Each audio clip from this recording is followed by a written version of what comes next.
প্রায় সব ধরনের প্রাকৃতিক দুর্যোগের আগাম সতর্কবার্তা পাওয়া গেলেও ভূমিকম্প থেকে বাঁচার জন্য এখনো আবিষ্কার হয়নি কোনো নির্ভরযোগ্য প্রযুক্তি। তবে আশার আলো জাগালো নতুন স্মার্টফোন প্রযুক্তি। এখন থেকে ভূমিকম্প শনাক্ত করতে সক্ষম হবে হাতের স্মার্টফোনটি। কিন্তু কিভাবে পাওয়া যাবে এই সতর্কবার্তা, বিস্তারিত জানাচ্ছেন শিহাব ইসলাম।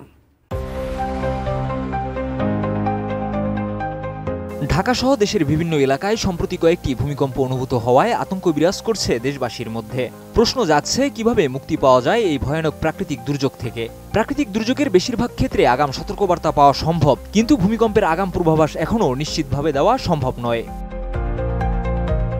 তবে গুগল এখন এমন একটি প্রযুক্তি নিয়ে এসেছে যা স্মার্টফোনের মাধ্যমে ভূমিকম্পের আগেই সতর্কবার্তা পৌঁছে দেবে। প্রতিষ্ঠানটি দীর্ঘদিন ধরেই যুক্তরাষ্ট্রের ভূতাত্ত্বিক জরিপ বিভাগ, ইউনাইটেড স্টেটস জিওলজিক্যাল সার্ভে এবং ক্যালিফোর্নিয়া বিশ্ববিদ্যালয়ের বিশেষজ্ঞদের সঙ্গে একটি টেকনোলজি তৈরি করেছে, যা এখন ভূমিকম্পের কয়েক সেকেন্ড আগে সতর্কবার্তা প্রদান করবে। এই সিস্টেমের মূল বৈশিষ্ট্য হচ্ছে ভূমিকম্পের প্রাথমিক কম্পন শনাক্ত হওয়ার সাথে সাথে ফোনের মাধ্যমে ওই কম্পন গুগল সার্ভারে পাঠায়। এরপর গুগল ওই এলাকার অ্যান্ড্রয়েড ফোনগুলোর ডেটা পর্যালোচনা করে ভূমিকম্পের সংকেত নিশ্চিত হলেই সতর্কবার্তা পাঠায়। আমি বুঝি নির্মাণের শিল্প, সালাম স্টিল বোঝে durability. Salam steel, most durable steel. Google জানাচ্ছে এই সিস্টেমের মাধ্যমে ব্যবহারকারীরা যে কোনো ভূমিকম্পের আগেই ড্রপ, কভার অ্যান্ড হোল্ড সতর্কীকরণ পাবে, যা তাদের নিরাপদ স্থানে আশ্রয় নেওয়ার সুযোগ তৈরি করবে। গুগলের এই সিস্টেমটি সিসমোমিটার ও অ্যান্ড্রয়েড ফোনের সেন্সর ব্যবহার করে কাজ করে। ফোনের মধ্যে থাকা অ্যাক্সেলেরোমিটার সেন্সর ভূমিকম্পের প্রথম ধাক্কা শনাক্ত করতে পারে। এরপর একই এলাকার আরও কয়েকটি অ্যান্ড্রয়েড ফোন থেকে একই ধরনের তথ্য পাওয়া গেলে গুগল নিশ্চিত হয়ে সেই এলাকার সব ফোনে সতর্কবার্তা পাঠায়। রেডিও সিগন্যাল ভূমিকম্পের কম্পনের তুলনায় অনেক দ্রুত পৌঁছায়, যার ফলে ভূমিকম্পের কেন্দ্রস্থল থেকে অনেক দূরবর্তী অঞ্চলে কম্পন অনুভূত হওয়ার আগেই সতর্কবার্তা পাঠানো সম্ভব হয়।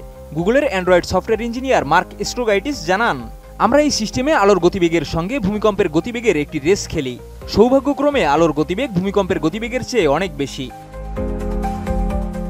গুগলের এই আর্থকোয়াক অ্যালার্ট সিস্টেম বর্তমানে 90টিরও বেশি দেশে কার্যকর রয়েছে এবং পৃথিবী জুড়ে প্রায় 1800 কোটি মোবাইল ফোনের মধ্যে 350 থেকে 400 কোটি অ্যান্ড্রয়েড ফোনে রয়েছে। তবে এটির কিছু সীমাবদ্ধতাও আছে, যেমন যেখানে অ্যান্ড্রয়েড ফোনের সংখ্যা কম বা সমুদ্রে উৎপন্ন হওয়া ভূমিকম্প শনাক্ত করার ক্ষেত্রে সিস্টেমটি কার্যকর নয়।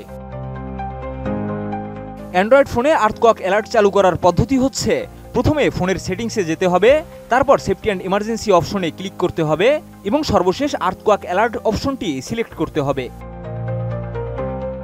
কিন্তু সিস্টেমটি সঠিকভাবে কাজ করতে ফোনের লোকেশন অন রাখতে হবে এবং ফোনটিকে একটি স্থিতিশীল অবস্থানে রাখতে হবে, যেমন টেবিলের উপর। ফোনটি যদি চার্জারের সাথে সংযুক্ত থাকে তাহলে এটি ভূমিকম্প শনাক্ত করে গুগলের সার্ভারে পাঠাতে পারবে। শিহাব ইসলাম, ATN নিউজ।